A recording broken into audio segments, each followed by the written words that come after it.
The Just Baseball Show is live. Thank you so much for joining us wherever you may listen or watch your podcast. If you're listening, thank you for joining us on Spotify, on Apple Podcasts. If you're watching, thank you for joining us on YouTube. Thank you for joining us on X.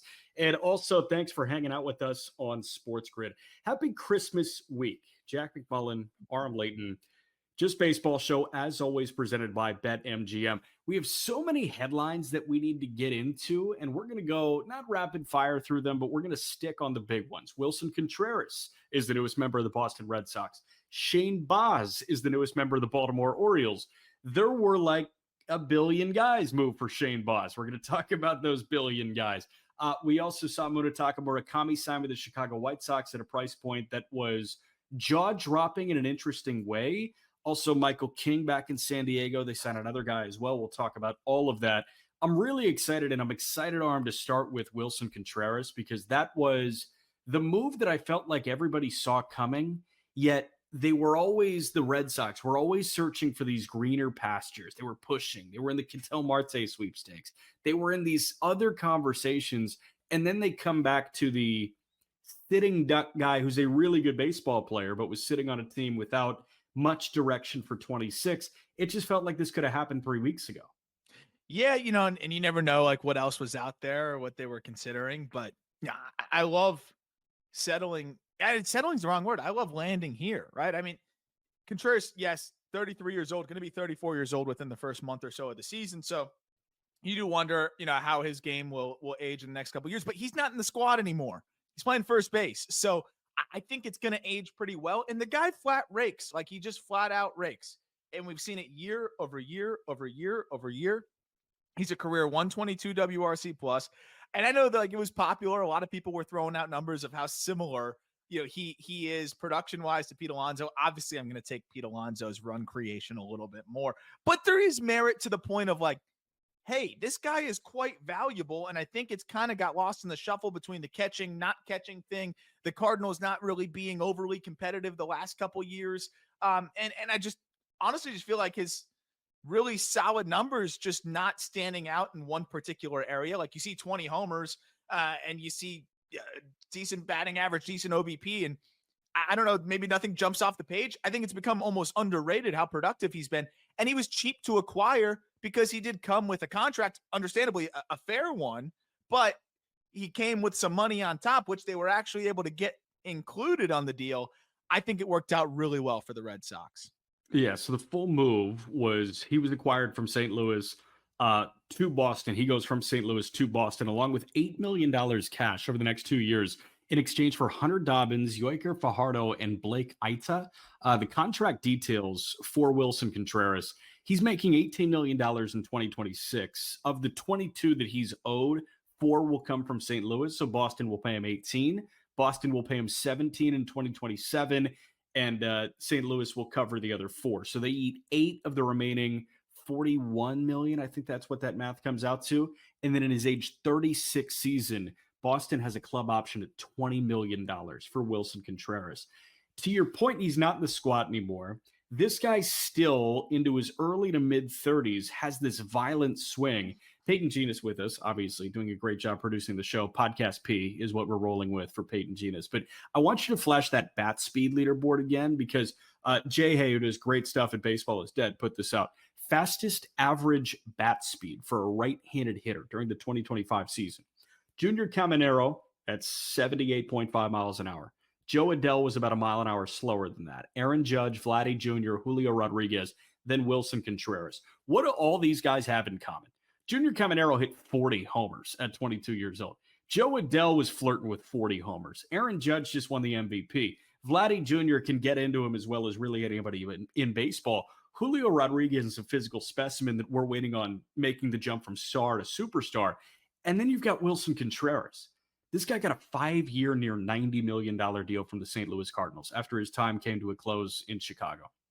He's done nothing to debunk the idea that he's one of the better right-handed hitters in Major League Baseball. When I say one of the better, I don't mean top 10. I may not even mean top 15 to 20, but he's firmly in the 15 to 30 range, I think, among right-handed hitters in baseball. And you want that guy at this price point based on where the market is going. Yeah, you didn't have to give up any major pieces. I think they gave up a little bit more, the Red Sox, to get some of it paid down. And I hope that that means they're going to reinvest that into signing a free agent because they've been busy on the trade market. But I also think for the Cardinals, it really doesn't make any sense to keep a Contreras at this stage, to be able to bring in a trio of arms there and two prospects that you have time to develop, and a depth arm and Dobbins that can get in there and help you as soon as he's recovered from that ACL, I think is great. But the thing that stands out to me about the swing speed number there, and that you bring it up, like, he's clearly not slowing down, and he clearly has some room to slow down. Like, Wilson Contreras at a little bit less of a bat speed average is still going to be very productive. So he's at a very good point now to where he has some wiggle room. And that's why I feel like you put him in that ballpark, he's going to be very productive.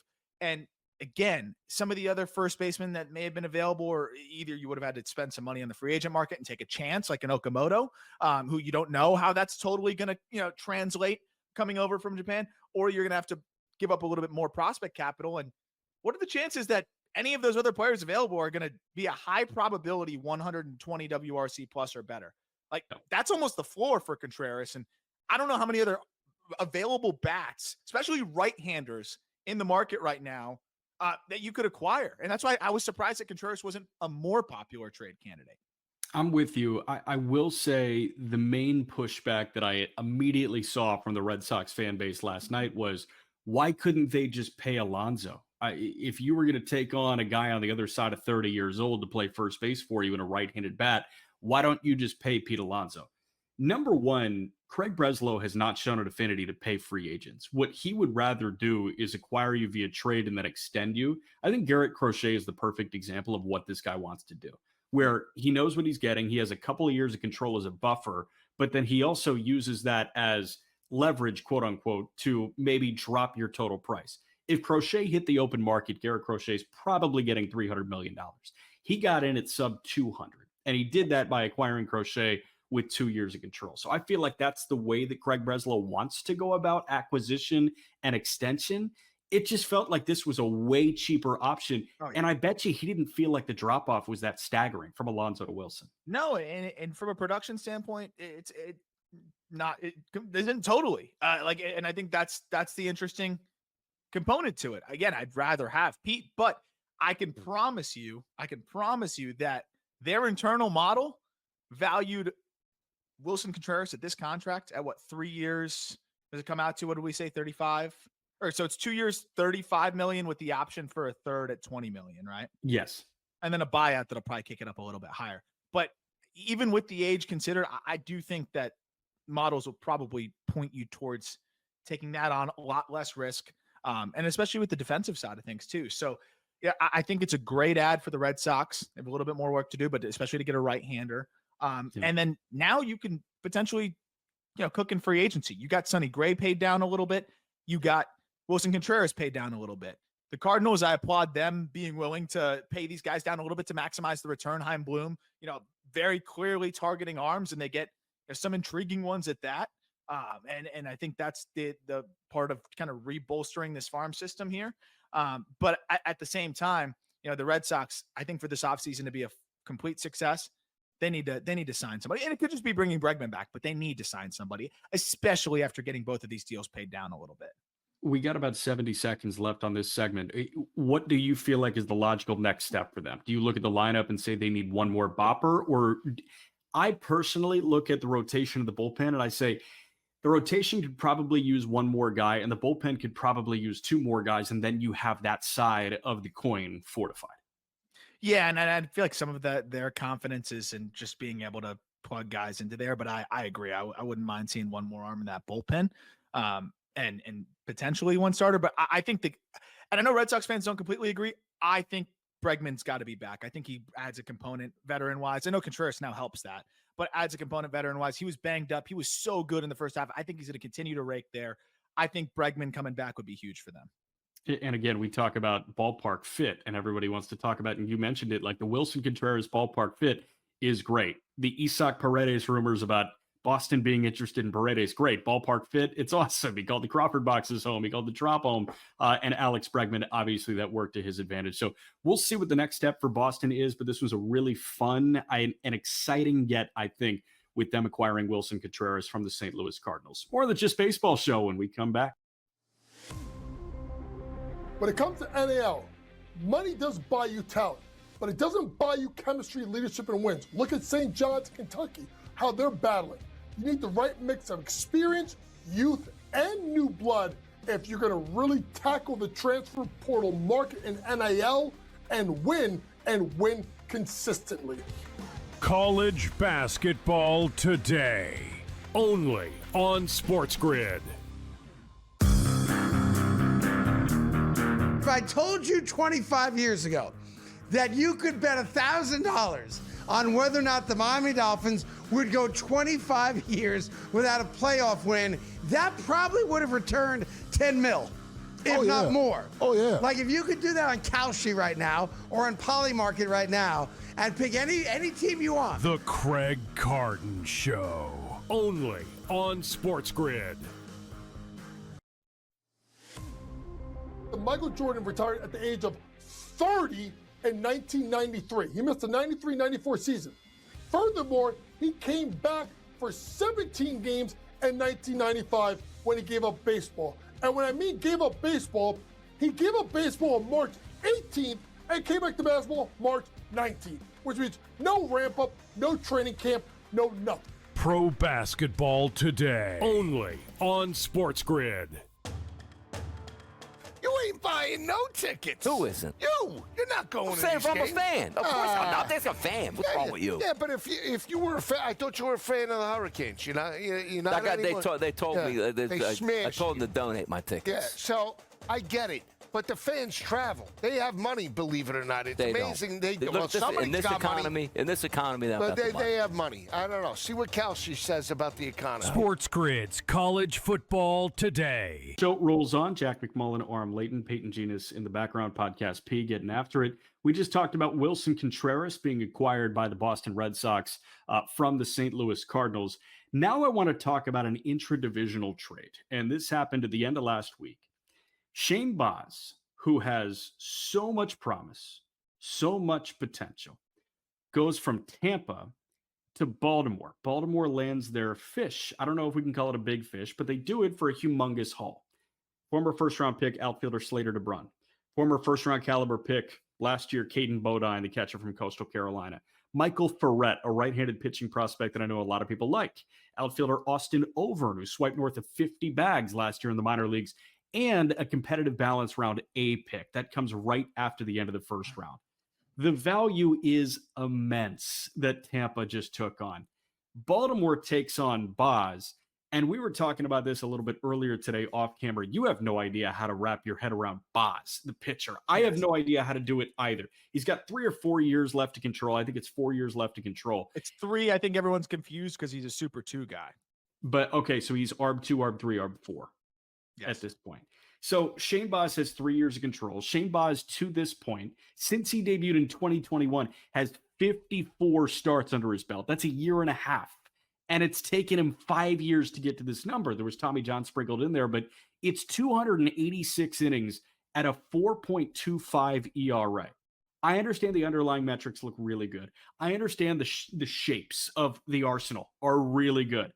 But at the end of the day, it's fewer than 300 innings over the last 5 years at a 4.25 ERA in the big leagues. And you gave up this much for him? Can you make it make sense? The more I've been able to digest it, the more I'm understanding it, because I think the nuance of what the Orioles are like trying to do and where they're at situationally with their organization kind of makes sense. Like, we've given Mike Elias a hard time. I think a lot of people have for clutching onto prospects, right? But he has shown the willingness to kind of do these trades where you're not trading your top end guys, or besides Yellow Hall, Joey Ortiz, good prospects, but got moved for Corbin Burns. We saw it with the Zach Eflin deal, Baumeister and Matt Horvath, another piece. Like, we've seen them do it, but it's clear that Elias does not want to give up the high upside pieces. And I can understand that. So if you would rather give up, bulk than high upside guys, this would be the way to do it. But the biggest part about this trade, I think, is whether you think it's a great deal for the Orioles or a bad deal for the Orioles. My initial reaction was, wow, that's a steep price to pay. it all lies in what you think of Shane Baz. And that's why it's been such a mixed reactions trade, because there's a wide range of opinions on Shane Baz. And I think my opinion on the trade kind of maybe unfairly was conflated with, well, if you traded Grayson for that, then why would you acquire Baz for this? That's a whole different conversation. But the clear thing here is, I don't think any of the guys that the Orioles traded are going to be all-stars. You never know. I don't think they're ever going to be all-stars based on their skill set. But with that same notion, based on their skill set, I think several of those guys have a very good chance of being a big leaguer, one role or another. Like I think you look at Caden Bodine, at worst, that guy's a backup big league catcher. Yeah, I think there's a good chance he's an average regular big league catcher with the plus hit tool, elite receiving, if the catch and throw gets a little bit better. I think you look at Slater DeBrun, he's further off, but he has the skill set to be at least a fourth outfielder, but you can dream on a little bit more there, given that he's got plus speed, could be an above average hitter, wiry, strong, could play center field. And then Ferret, I think, is the wider range of outcomes guy, because you have a fastball that's above average. He dominated across the board. And Podcast P, you're crushing it with the graphics here. Sliders plus, curveball could be above average. Changeups there. I should add, he also had a sweeper last year. So it's like this deep bag of pitches. And then you put a 6'3" guy with room for more velo, 6'4", into that organization. The Rays may maximize him. So Ferret's maybe the biggest variable. But then the other side of it is, you just acquired probably the 36th or 37th overall pick, depending on how free agency shakes out. The Rays have the number 2 overall pick in the draft and a comp B pick. They now have the biggest bonus pool, if I'm not mistaken, and they can run this draft. So for the Rays, and the way Neander said it was like, Eric Neander said, we weren't really actively shopping Baz. We got offered a package that we just couldn't refuse. I imagine their model said, you have to accept this. That said, the Orioles get to keep all of their high upside guys. Nate George doesn't go. Mejia doesn't go. Of course, Basayo, Mayo, all those other guys. Ike Irish doesn't go. And that's the guy that I would say has the higher ceiling. Aloy, who has a higher ceiling, doesn't go. And I think that's what the Orioles are okay with, even if it meant paying a little bit more on the value perspective, because none of those guys are going to be all-stars in their eyes. Yeah, I guess this is a yes or no question. 2-part. Number one, I got chills from the production value that Peyton Gitas just gave us. If you're not watching us on YouTube and SportsGrid, folks, you're missing out big time. So join us. That was next level production type stuff. Yes or no, was this a quantity over quality type of deal for Tampa, especially knowing what they want to position themselves for moving forward? We've heard Tampa floated in the Ketel Marte conversations. It seems like they're big game hunting on the trade market right now. At that point, it does seem like quantity over quality can play in trade conversations. And to me, I think the answer is yes, this is a quantity over quality type of trade. 100%. And I also think there's a really important wrinkle why these two teams were matched up perfectly. Some other teams may swing for the fences. The Rays just want value. It's a hedge fund, the way that they manage their organization. And they got a bunch of pieces here. The other side is the Rays are in a perpetual 40-man crunch. That's why they love acquiring prospects who were just drafted, because you don't have to add them to the 40-man. I believe, depending on who you have in their top 30, anywhere from 10 to 13 players will be Rule 5 eligible for the Rays prospects next year. They don't want more prospects that are going to need to be added to the 40. The Orioles would rather trade the guys they just drafted. And how many teams just drafted 4 dudes in the top 40 picks? It was just the perfect matchup here. And I think that's why we saw a little bit of the overpay, but it makes sense because of the way both teams wanted to operate. And now the Rays not only get a good haul, they get a bunch of pieces that they don't have to add to the 40-man, and a player that hasn't even been drafted yet because they're going to use that pick in 2026. So I think it was the perfect scenario for the Rays, and I think it was exactly how the Orioles, clearly, who still have their apprehension. I think Mike Elias is terrified of trading a star, which makes the Stowers thing really funny, because I don't think you would have ever thought he'd be an all-star when they traded him, and that felt like a safe trade. You never know in baseball, and that's the thing, and that's why you should just make trades and make that you think make sense, but it's the way they go.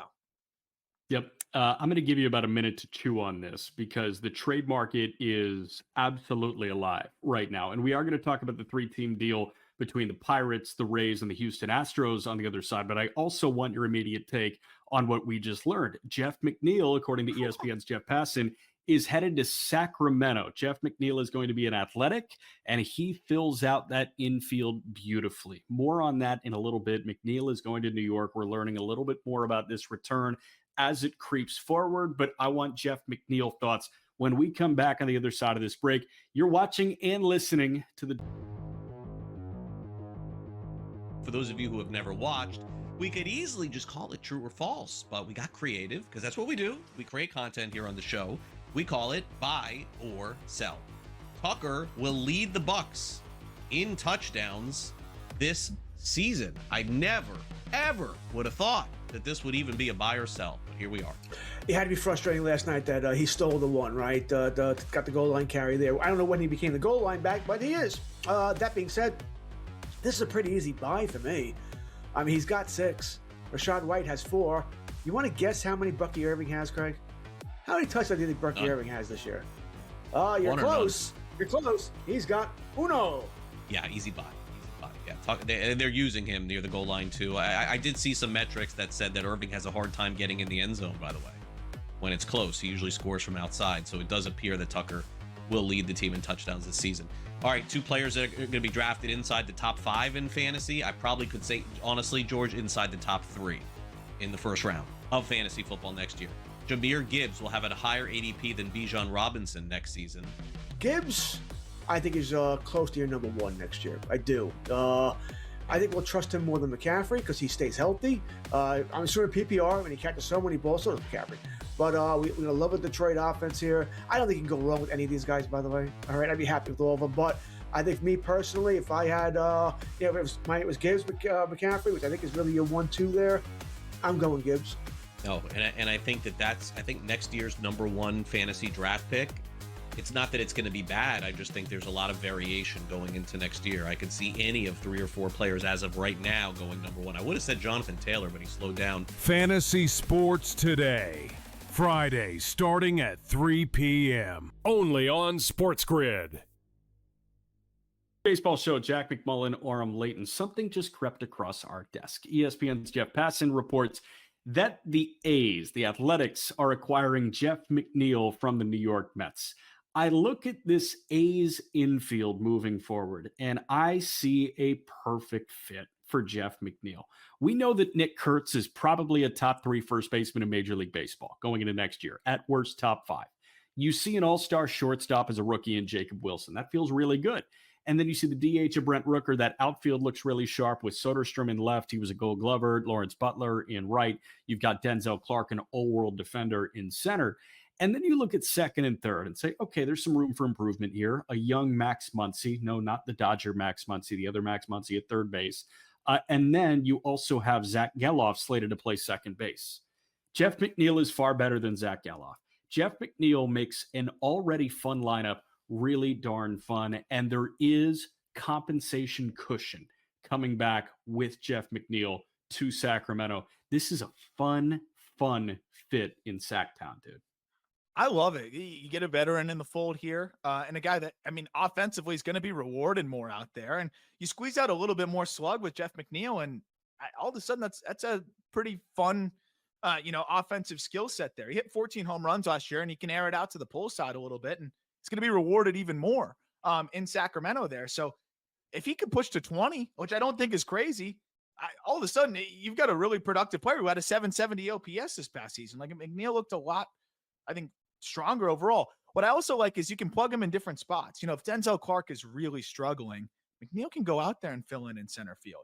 He can play some second base. Like, you can move him around. He could go play a corner if somebody goes down. That's the other fun part of it. And I wonder if they have some desire to maybe platoon Clark a little, or McNeil a little bit with Clark, because Clark's a guy that, I know it was reverse splits last year, but I think generally will hit lefties better. It raises the floor of this team. It brings in a veteran here, and it gives you the opportunity to move, McNeil around to be this super utility piece. And I think that's great, because my one concern with the A's is they're still just young and volatile. And, I think that's some very important stability being added to this team where, I don't love both Geloff and Muncy. Like, I like both, like seeing what maybe one of them can do to take a leap, but you don't have to count on both of them being regulars now. And I think that's the most exciting part, where one of Geloff or Muncy can win that third base job, let them go duke it out, and you've got second base taken care of. Dude, 1 through 9 in that lineup, I feel like there's intrigue there. You've got Jacob Wilson likely leading off, right? Wilson, the intrigue is vast. You've got Kurtz at first, Langoliers catching, Soderstrom in left, Rooker the DH, Butler in right. That's 6 boxes you've already checked. The 7th is McNeil. And then you've got Muncy / Geloff at third, whatever, cool with that. And then Clark, like defensively, again, that's the jam. So I love what this offense is. Now it's just a matter of getting pitching. If Jeff McNeil was a Beatle, would he be George? Would he be John? I have no idea. All I'll tell you is David Stearns has no problem breaking up the Beatles. This is a new era of New York Met baseball. I am excited to see how they pivot and how they finish off this offseason.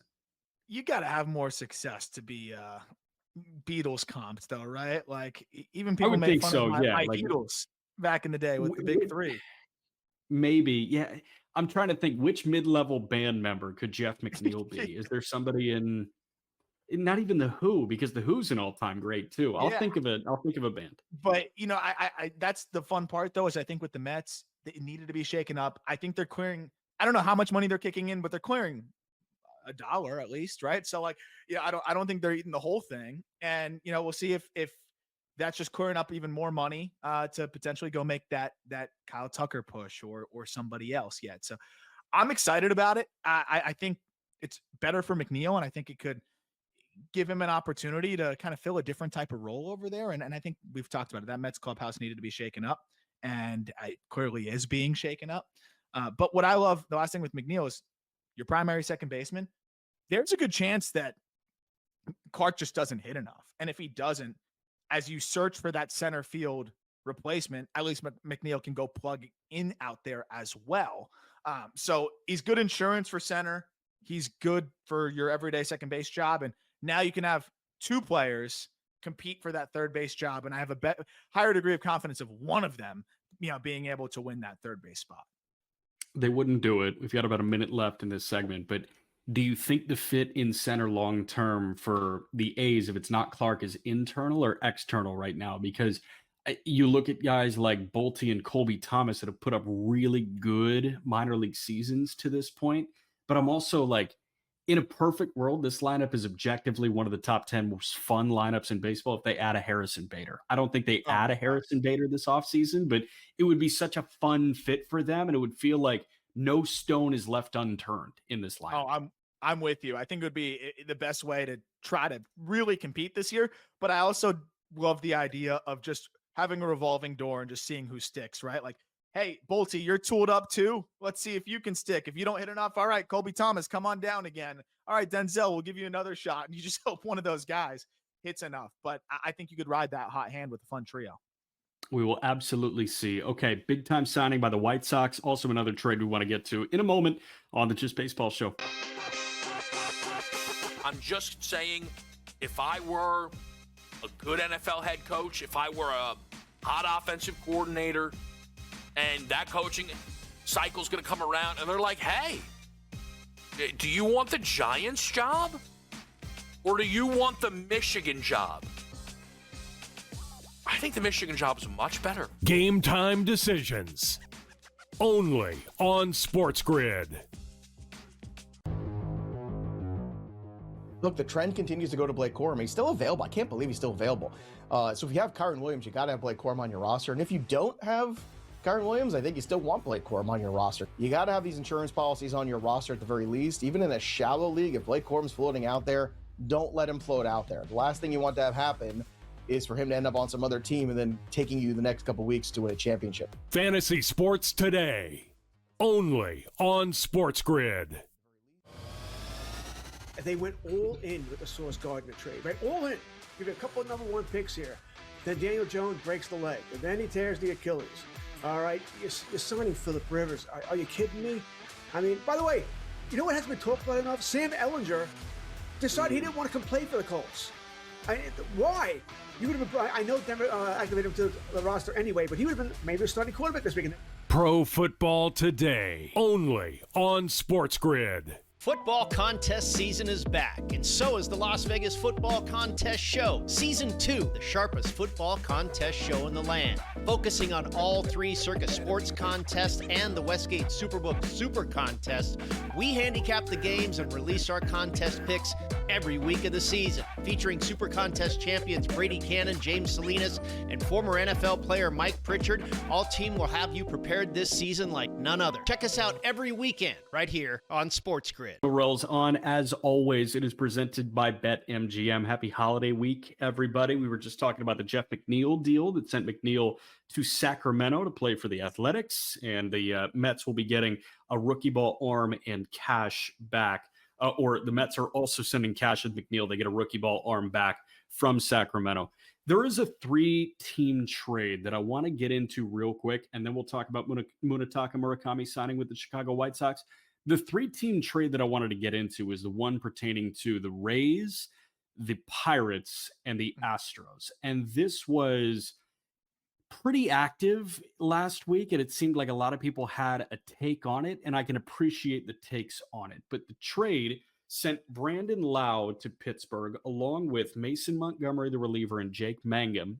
Houston acquired Mike Burrows, and then 2 prospects went back to Tampa Bay. That was Anderson Brito, and that was Jacob Melton, also going to Tampa Bay. So in all, you've got the Astros giving up Burrows, in turn getting back Lau, Montgomery, and Mangum. And then you've got Houston giving up Melton and Brito for Burrows to come into the fold, and Tampa gets the 2 prospects here. There's a lot going on in that 3-team trade. Who do you feel like made out the best? Who do you feel like might have gotten a little gypped? I think everyone made out well. And I think that's the fun part about this 3-team trade. I think with what every team is trying to do, it makes a lot of sense across the board. I think, Brandon Lau is a great piece to be able to add to your team, but at the same time, he's not cheap. And given that he's kind of a gaping hole defensively at this stage, I think for the Rays to get out from that contract and then still be able to bring in the talent that they brought in, I've loved Jacob Melton for a long time. He's a swing adjustment candidate, but in terms of power speed combinations, there are not a lot of players with more raw power and speed combined in center field. It's just if it could come along a little bit more offensively, but the Rays are always willing to take those types on, and I think that's exactly what they're eager to do here. Where I think with the Jake Mangum, you knew what you were getting. Why not shoot a little bit higher and see if you could get more out of Melton? And then the other side, Anderson Brito, I think is a top 100 prospect if he didn't get hurt at the end of the year, was so impressive in the Arizona Fall League. And this guy with an elite fastball, disgusting curveball, it's just more consistent shapes and just trying to shake that reliever risk a little bit. But that's another guy, huge upside. So you get 2 huge upside pieces there if you're the Rays. And I look at the Pirates side and say, I don't know how you could say anybody but them definitively won, because they achieved what they've been setting out to achieve. And, I still think they need to spend more, but they took on some money. They leveraged the fact that they were willing to spend to bring in a player like Brandon Lau, who instantly I think is their clear-cut best hitter. I don't think it's particularly close. Most consistent. And then, sorry? Most consistent. There may be a month where O'Neal Cruz is better. There may be a month that Reynolds is better. But in terms of 6-month baseball season consistency, Lau is the guy that you can sleep peacefully with. Exactly. And then Mangum's excellent depth in case, Stinson Garcia isn't ready, right? And so, and if Garcia is ready, you have one of the better 4th outfielders in the game, and Mangum as a switch hitter. I think that side of it is really exciting. And then, by the way, they really needed a left-handed reliever. They signed Gregory Soto. That's great. Now you add Mason Montgomery to the fold, who I know hit a wall last year, but I still think could be a guy for you. You bolster the bullpen too. I think they're in an excellent spot. And what I like is they still have options, right? DH is still open. So if you want to move Lau to DH, you could still go sign somebody else. You still could go make another move. So I think the Pirates made out really, really well. And then, I think for the Astros, they gave up a couple pieces and they get an arm who can help them next year. And I think a guy that they probably see in Burrows that they can maximize, and they've had success with his types. He is a bit of a data darling. His fastball shape is very good when he's healthy and when he's on. The changeup has been nasty, and he was always a breaking ball guy coming up in the minor leagues, and then he gets to AAA, and it's like, wait, that changeup is really darn good, isn't it? It just feels like every single team did what they needed to do. Houston to a lesser degree than the other two, but Houston, they went and got their 4-starter for next year, maybe even their 3 if it all works out, but more than likely the 4-starter. They probably need to find one more starting pitcher, but man, Burroughs is a good guy to add to the rotation. I want to pivot to Munetaka Murakami because we haven't talked about it yet. Or did you have one more thing on Burroughs? No, I was just going to say the fact that you trade, a pitcher who's really exciting but far off, in Brito coming off an arm injury, and then, a guy Melton who's stalled out at the big league level and just needs to change scenery for a controllable arm who will plug into your rotation and help you this year, who you could potentially maximize. The Astros made out well as well. I think this was as balanced of a trade across the board as I can remember. It was great. I want to talk about Munetaka Murakami now. Munetaka Murakami just got a 2-year, $34 million contract with the Chicago White Sox. Munetaka Murakami, who has the NPB single-season record for home runs in a given year. Murakami, who was the hero for Team Japan at points. He had that, game-tying double or walk-off double against Mexico in the World Baseball Classic, and then homered against Merrill Kelly in the World Baseball Classic championship game after Murakami was the hero in the semifinal against Mexico. Number one, the White Sox fit is fascinating to me. And the White Sox, positioning themselves to make this push for Murakami is interesting. But it's the number. It's the total money allocated to Murakami that I think has everybody with their jaw on the floor. A year ago, we were talking about this guy maybe getting $200 million. And then when everyone does the dive, they realize, there's some serious swing and miss here. There could be some serious in-zone whiff concerns here. When you saw 2 for 35, and I know that you understood those in-zone whiff issues and those overall swing and miss issues and, maybe the velocity issues as well. Were you not stunned that it was only 2 for 34? I was stunned at that number. I think we became more aware of the idea that it was going to go down, and that it may be less than 100 million. But I thought he'd get Yoshida money. So, I was surprised. That said, I understand it because the thought exercise I took myself down was, well, how much would I be willing to pay for this? It's probably a little dehumanizing to say this, but this experiment, it's an experiment. Basically, we have, and it's almost like this is something that if you were teaching a scouting course, you would use this as an example that was almost entirely unrealistic. You have a guy who could potentially be a 20 hit tool and is without a doubt 80 power, but has proof of success at a high league, level league, maybe the next best league that we have, but it's still a big enough gap to where you can't really rest on the quote unquote track record. And the trend has been downward, yet he's young. So you're still hope that the trend can go back upwards. There's so many push-pull variables in this whole conversation that it becomes this brain teaser that again, if I was teaching a scouting course, I would present as figure this out. And there's no right answer. So how much are you willing to pay to partake in that puzzle? And I think a lot of teams started to get concerned that, look, I think he could be worth it, but I'm not willing to risk the downside. And I also think when it comes to international free agents, I do think a lot of teams are just afraid to have that stigma of signing the wrong one. And I wonder if that spooked teams a little bit too. Because if you look at precedent, there is no hitter in Major League Baseball with the zone contact rate really that we saw from Murakami in NPB last year. So even if he matched it, which is almost never happens, you're going to whiff more in the big leagues. Even if he matched that zone contact rate, it would still take a combination of things happening perfectly for him to be, an above average hitter. So you're betting, if you're the White Sox, on him making a big step forward, but the downside now is so limited at that number, it was a no-brainer for the Sox. It seemed like it was a no-brainer for them. And the fact that low of a number opened the pool as wide as it could have been opened, all 30 teams could have done this. Let's not get that twisted. If you heard that Munetaka Murakami was available for 2 for 34, I guarantee you there were 30 lead baseball decision makers that were on the phone saying, you know what, this could be worth the gamble here. And the fact that the White Sox won in that list of possible suitors for Murakami is impressive. And I don't know what the pitch was, but Passan put this out at the time. That young group of bats that they're putting together is an impressive group. Does it have the helium that a Tim Anderson, a Yohan Moncada, Eloy Jimenez, Yasmani Grandal when they signed him, Luis Robert. Like, does Maybe it it's a have good thing that that it level of doesn't. helium? I was saying, maybe it's a good thing that it doesn't.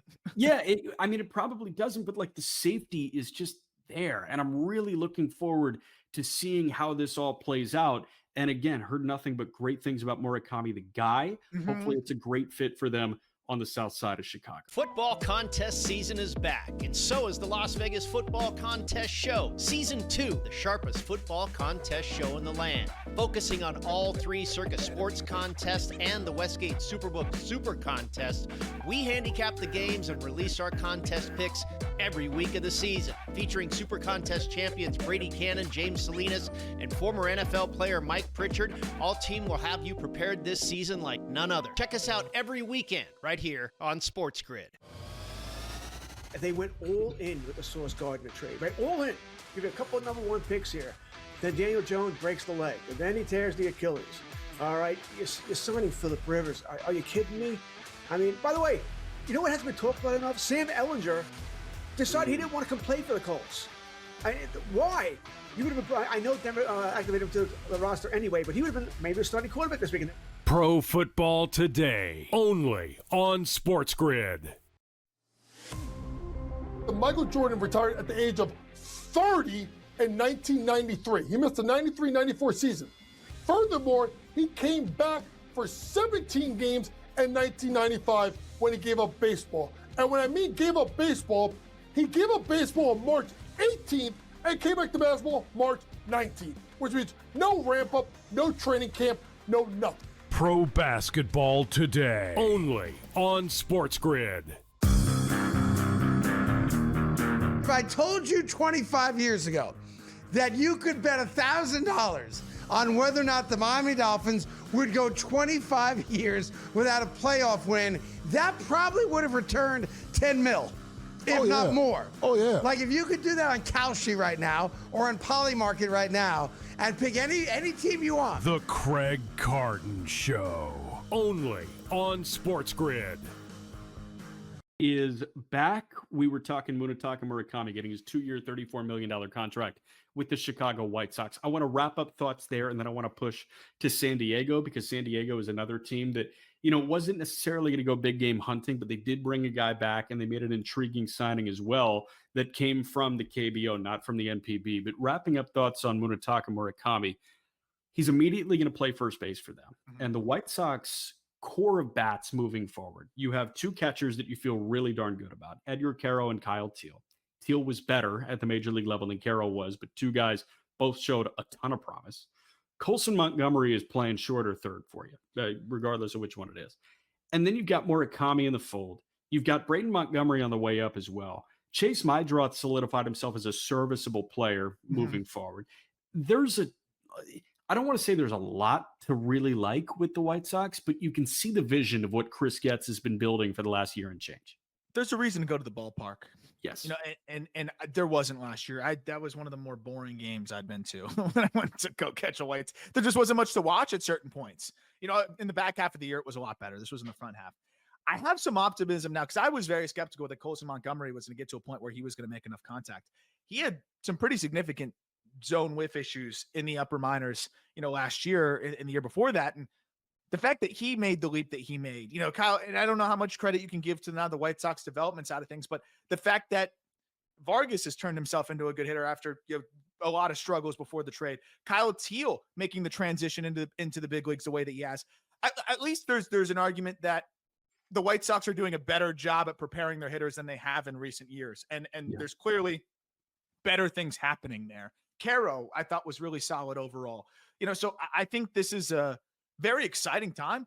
And in the off chance that Murakami reaches a ceiling, I mean, this is one of the better deals that you've had, but just the excitement that he brings and the gesture that it represents for the White Sox, that they took advantage of an opportunity here. I don't know if they would have taken advantage of that opportunity. And I still think there's some other teams in Major League Baseball who could have gotten presented with the same contract. It would be a no-brainer for them, and they may have said, nah, we're not going to do it. So White Sox fans deserve it. I'm really excited for them. And even when you look at the rotation, it's not the sexiest in the world, but you're going to get some innings out of Anthony Kay. The bullpen has some intrigue in there. You have some arms coming up through the minor leagues. This is a team that could be fun and pesky And especially if they keep Robert and Robert bounces back, there's some thump on this ball club and some young players that if they take a leap, this team can hang around and play some fun baseball. Another one on the pitching side, Drew Thorpe gets healthy this year. Drew Thorpe is intriguing enough as a rotation piece for them. And the reported thing is they want pitching in return for Luis Robert Jr. if they were to move Luis Robert. So they want pitching back. It's likely pitching prospects, maybe not high-level pitching prospects, but mid-level. Certainly better than what I think New York just got for Jeff McNeil. But man, we'll see if Luis Robert is on the move to move away from that young core. I want to talk about San Diego now because San Diego put pen to paper with a couple of guys, and this was buried on a day where trades were vast at the end of last week.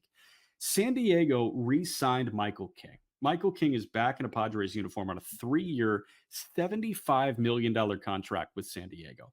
Player options in 27 and 28. So you've got a 1+1+1 deal totaling 3 for 75. The other one they did was they brought in Sungmun Song on a 4-year, $15 million deal. This is a KBO utility piece, can play some second, can play some third, can bounce around a bit. It seemed like the numbers in the KBO were really strong. He had 26 homers and a 917 OPS. It didn't seem like the K rate was egregious either. This was an interesting day of Padre baseball at the tail end of last week. No doubt. And well, first of all, I'm just not going to believe any financial reports about the Padres at this point. And just teams in general. You get all these, you get this and that, they don't want to spend whatever. And then they change their mind.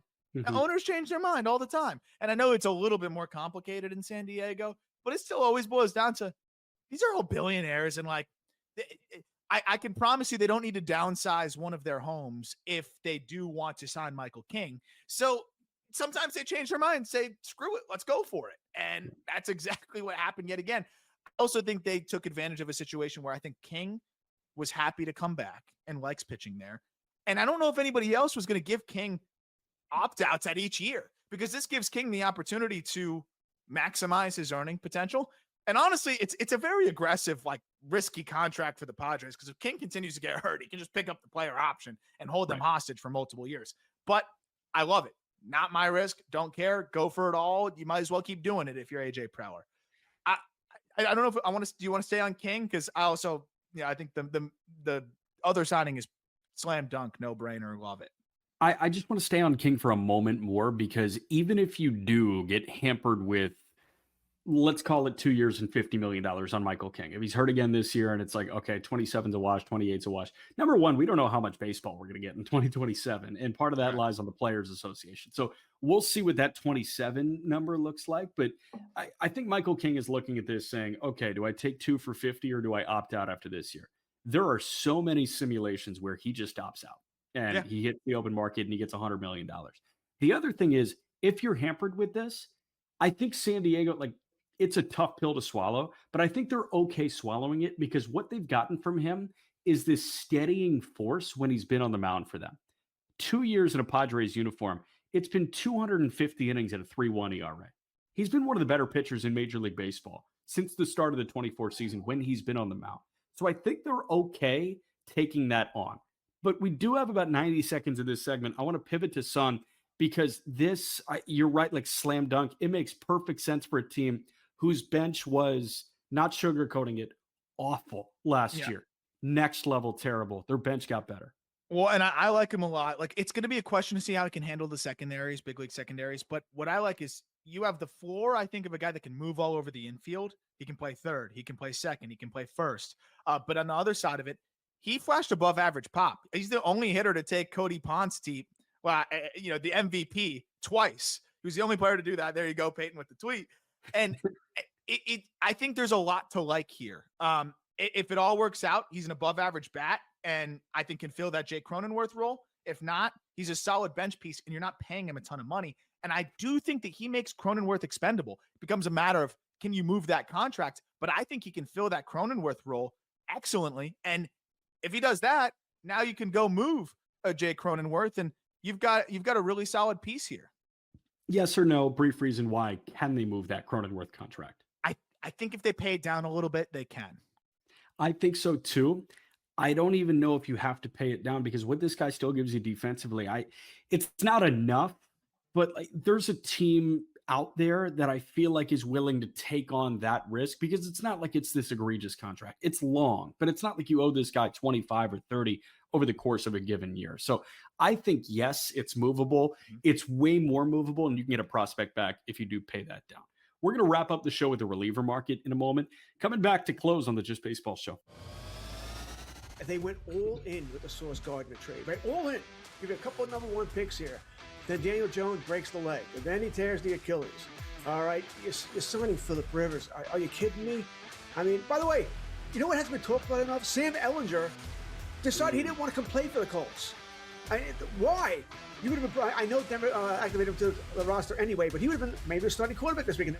Pro Football Today, only on SportsGrid.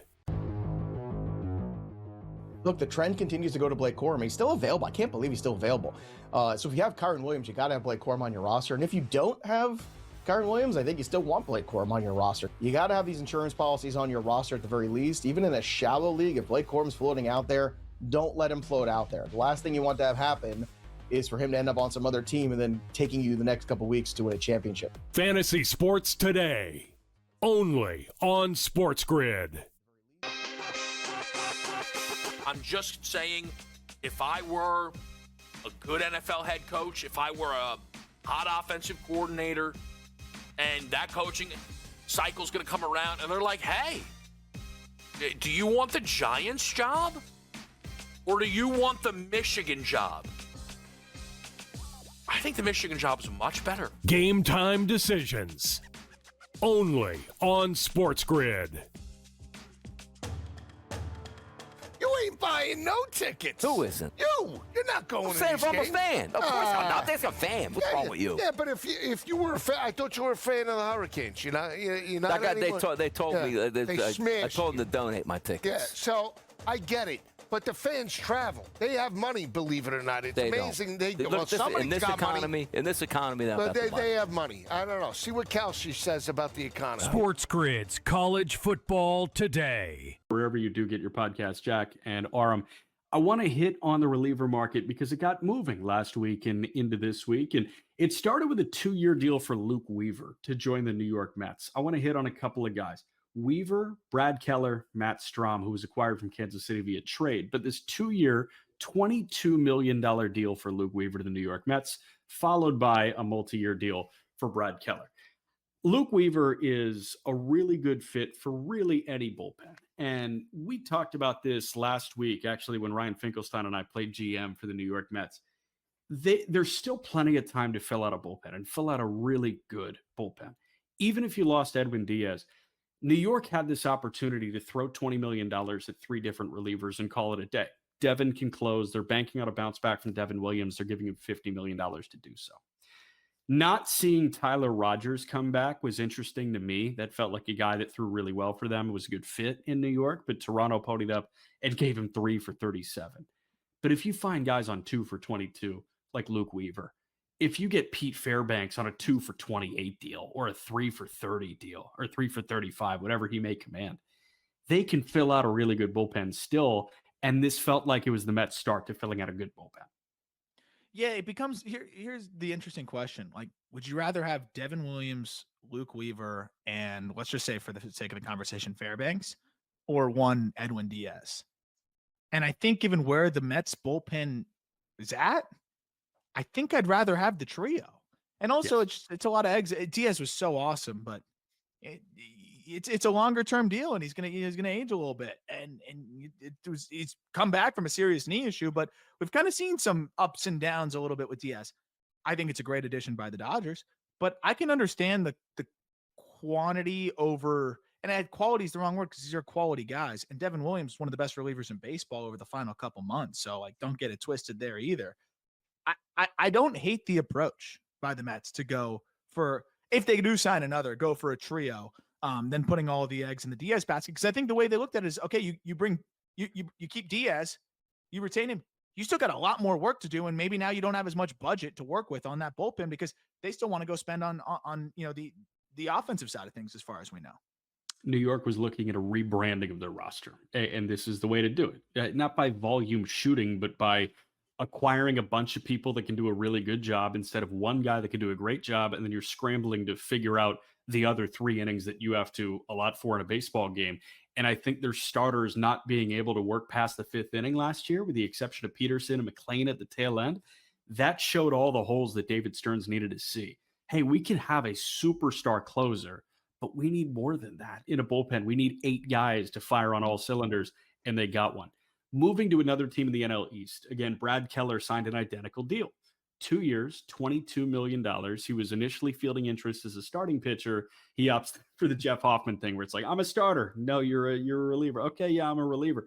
2 for 22 for Brad Keller.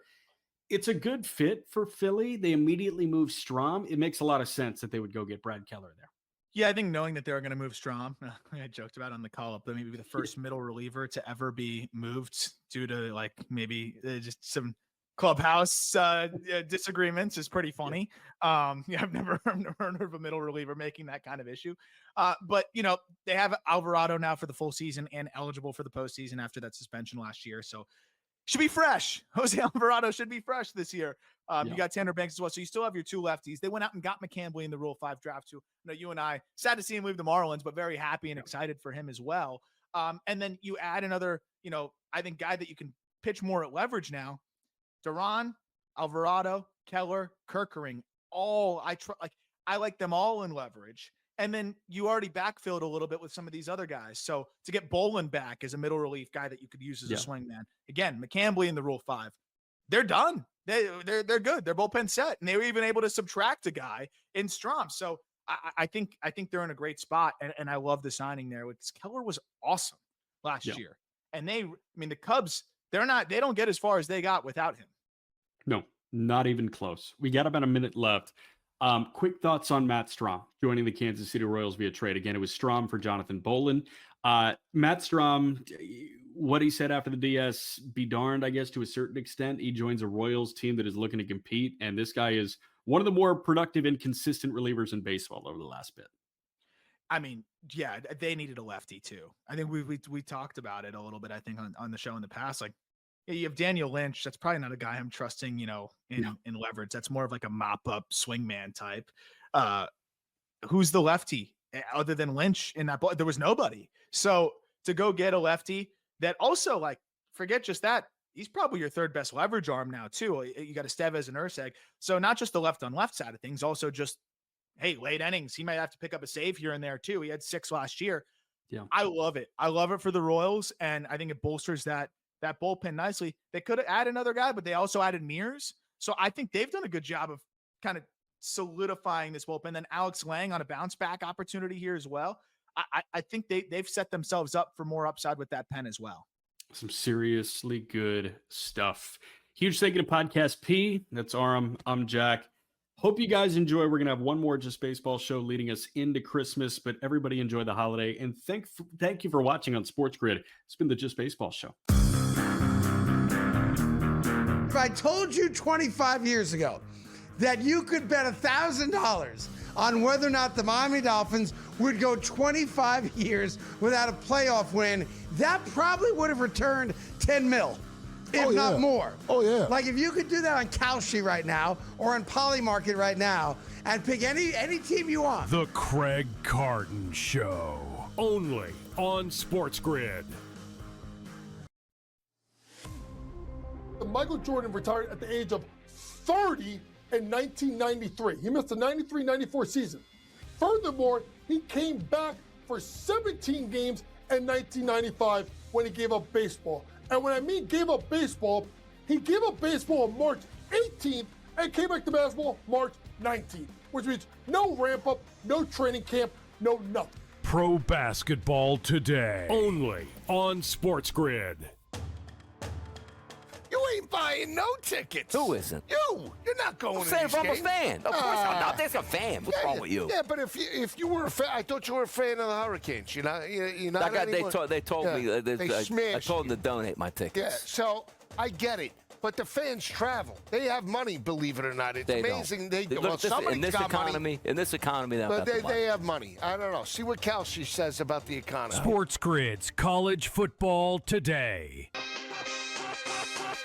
I'm just saying, if I were a good NFL head coach, if I were a hot offensive coordinator, and that coaching cycle's going to come around, and they're like, hey, do you want the Giants job? Or do you want the Michigan job? I think the Michigan job is much better. Game time decisions. Only on SportsGrid.